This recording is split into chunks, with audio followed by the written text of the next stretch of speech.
Hi, I'm Ava Francis, and this is my media ethics reflection for week 11.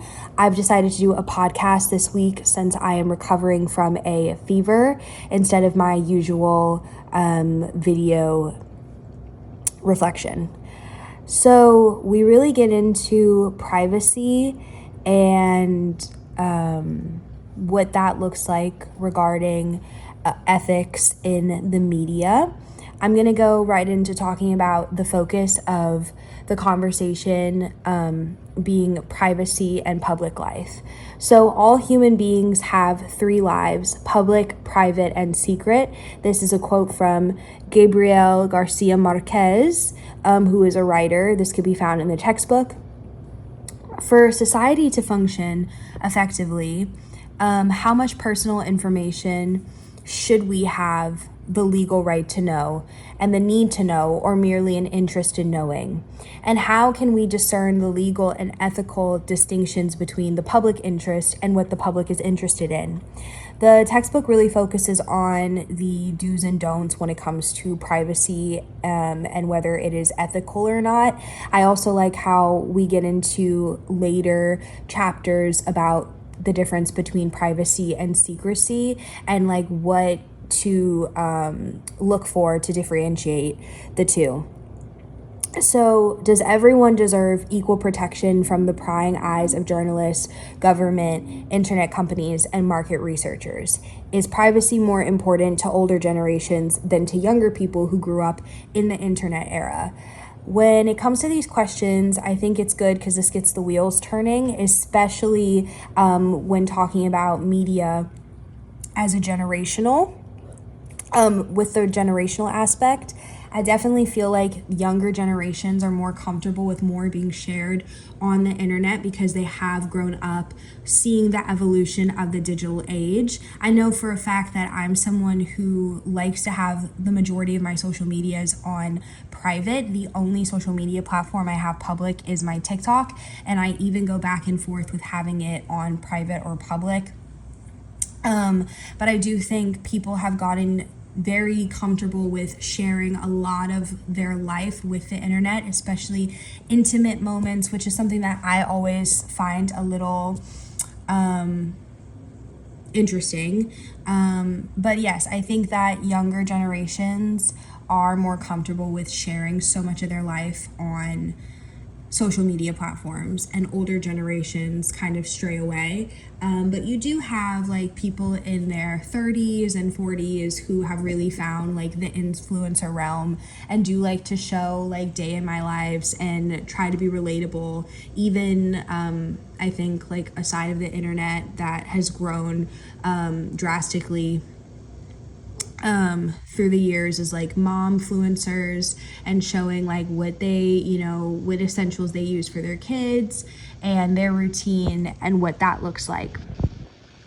So when that comes to mind, what responsibility do we have in keeping our private information private? What responsibility do we bear when we have private information about others? I really feel like anything that you put out in the media, you just kind of have to understand that it is no longer yours. But even using like our phones and different applications, we are giving access to applications and so many people in charge of our privacy. Like, I don't think anyone really reads privacy terms, and when it comes to pressing that agree button, if you read through the pages of terms and conditions, I think most of us just press agree and get on with it. But this is something that we really should hone into looking at and like making sure that we are not signing away our rights.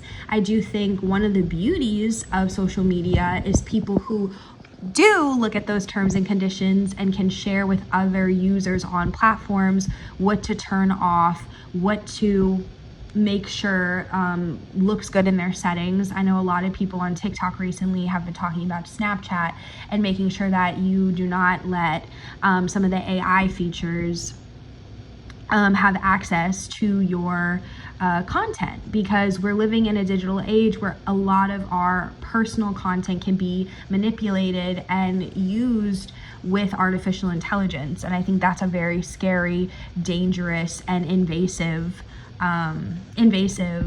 situation, and it is very violating.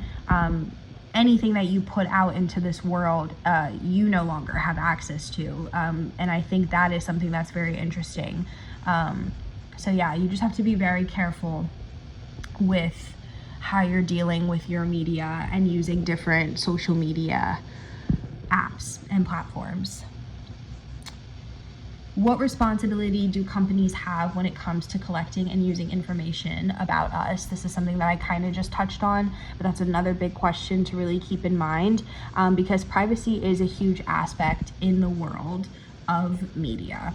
And when it comes to privacy, certain things that are like broken into categories are like algorithm transparency, cloud computing, doxing, excuse me, drones, health records, locational privacy.